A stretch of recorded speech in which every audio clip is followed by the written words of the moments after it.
Hi hello అందరికీ నమస్కారం. Welcome to our channel. నేను ఆదిత్య. 2017లో ప్రముఖ మలయాళీ నటి మీద జరిగినటువంటి అత్యాచారానికి సంబంధించినటువంటి అంశం, ఆమె దాదాపుగా తెలుగులో కూడా కొన్ని సినిమాల్లో నటించింది.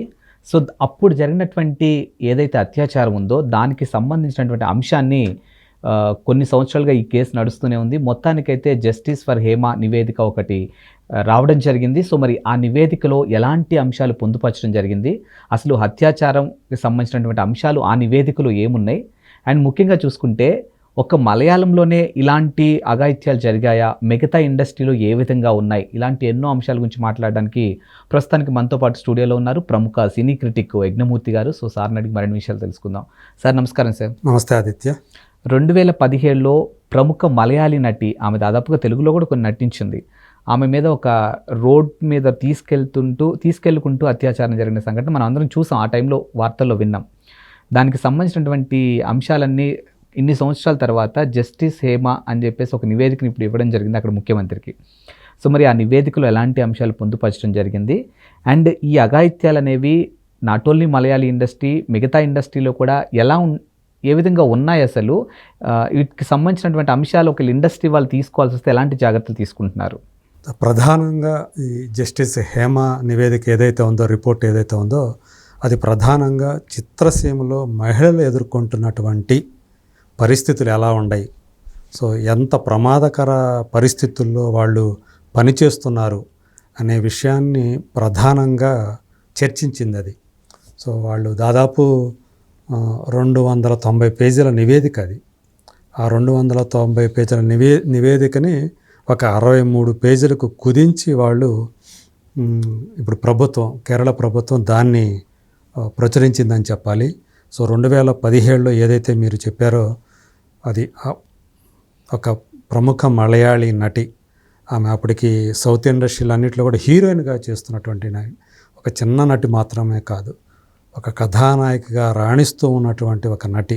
సో ఆమె మీద రోడ్డు మీద వాహనంలో తిప్పుతూ తన మీద మలయాళ హీరో అయినటువంటి దిలీప్, అతనికి సంబంధించినటువంటి అనుచరులు తన మీద అత్యాచారం చేశారని చెప్పేసి ఆమె చేసినటువంటి ఆరోపణలు ఏవైతే ఉన్నాయో అవి పెను సంచలనాన్ని సృష్టించినాయి.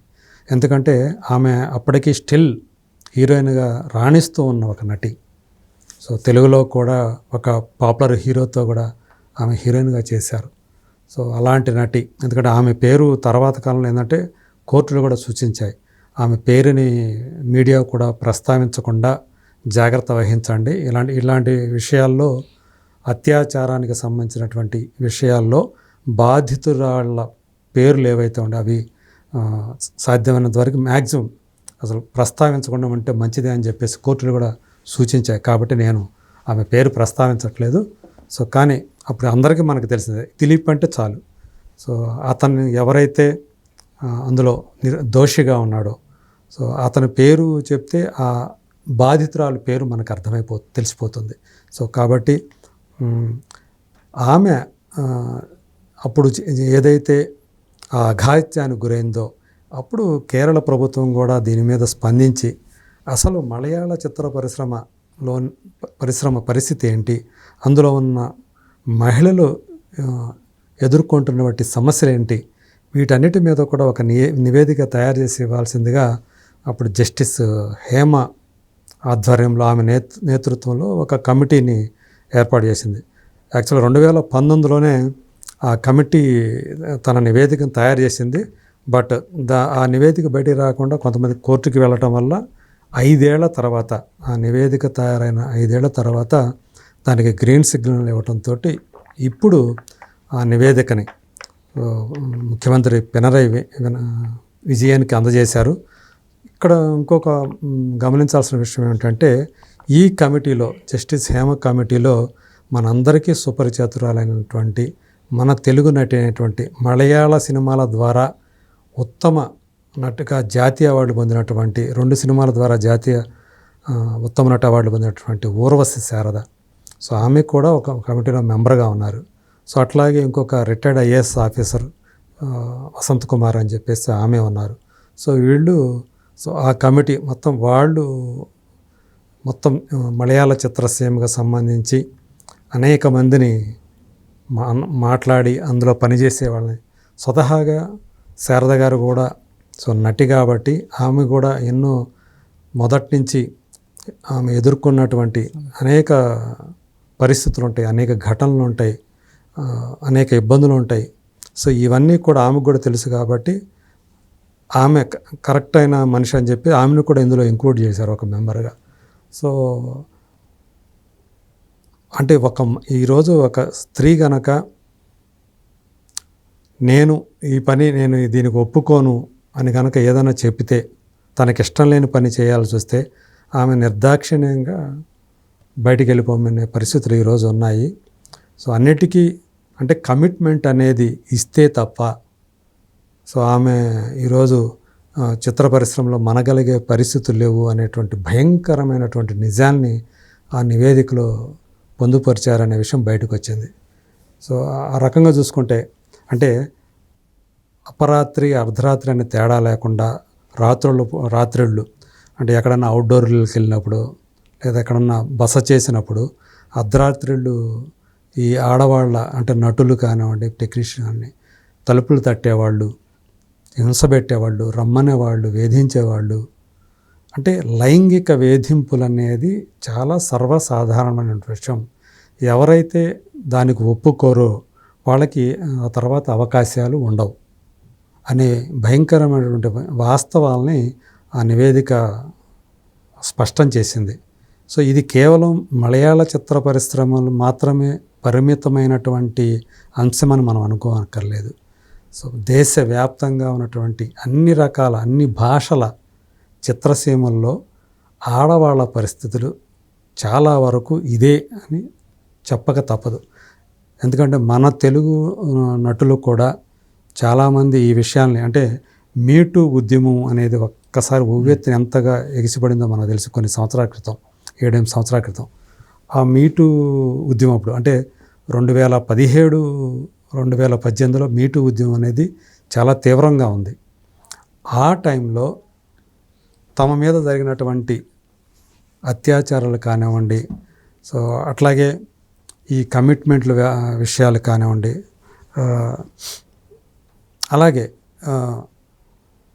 అంటే ఎంతగా వాళ్ళని లైంగికంగా వాళ్ళని వేధిస్తూ ఉంటారు అనే విషయాన్ని చాలామంది బయటకు వచ్చి చెప్పారు. చాలామంది కూడా సో కొంతమంది హీరోయిన్లు కూడా అందులో ఉన్నారు. సో రీసెంట్గానే ఒక ఇంటర్వ్యూలో అంటే ఎక్కువగా వ్యాంపు క్యారెక్టర్ చేసినటువంటి జయలలిత గారు, సో నిజానికి ఆమెకి అందచందాలు తక్కువేమి కాదు, చాలా అందగత్తె. కానీ తప్పని పరిస్థితుల్లో ఆమె వ్యాంప్ క్యారెక్టర్ కూడా చేయాల్సి వచ్చింది. సో తను కొన్ని సందర్భాల్లో తప్పనిసరి పరిస్థితుల్లో తన శరీరాన్ని పణంగా పెట్టాల్సి వచ్చిందనే విషయాన్ని ఆమె బాధపడుతూనే అంటే సాధారణంగా ఆ స్థాయికి వచ్చిన తారలు ఎవరు కూడా అంత బహిర్గతంగా అంత మాట్లాడరు. కానీ తనకు ఎదురైనటువంటి పరిస్థితులు తప్పక కొన్ని ఒప్పుకోవాల్సి వచ్చిందని అనే విషయాన్ని ఆమె బయట పెట్టడం అనేది నిజంగా చాలా బాధ కలిగించే విషయం. దాన్ని బట్టే మనం అర్థం చేసుకోవాలి. అట్లాగే బాలీవుడ్ తారలు కూడా ఇక్కడ సౌత్ సినిమాల్లో యాక్ట్ చేసేటప్పుడు కొంతమంది తమను ఇబ్బంది పెట్టారని లైంగికంగా, సో డైరెక్టర్లు కానివ్వండి, యాక్టర్లు కానివ్వండి, కొంతమంది అంటే పేర్లు చెప్పడానికి ఇష్టపడలేదు. కానీ ఎవరు చేశారు ఏంటి అనేది మళ్ళీ తర్వాత వాటికి ఆధారాలు చూపించుకోవాలి కాబట్టి, కానీ కొంతమంది చెప్పను కూడా చెప్పారు. సో ఇట్లా అంటే చిత్రసీమలో మహిళలు ఎదుర్కొన్నటువంటి క్యాస్టింగ్ కౌచ్ అనేది ఏదైతే ఉందో అది చాలా బాధాకరమైనటువంటి అంశమని చెప్పేసి ఇక్కడ ఇప్పుడు జస్టిస్ హేమ నివేదిక చాలా స్పష్టంగా తెలియజేసింది. సో కేవలం ఇది మలయాళ చిత్రసీమకు మాత్రమే పరిమితమైనటువంటి నివేదికగా మనం భావించాల్సిన పని లేదు. సో తెలుగు ఇండస్ట్రీలో తమిళ ఇండస్ట్రీలో కానివ్వండి, కన్నడం కానివ్వండి, ఇంకో భాష హిందీ కానివ్వండి, సో ఇది నిరంతరం మహిళలు ఎదుర్కొంటున్నటువంటి సమస్య.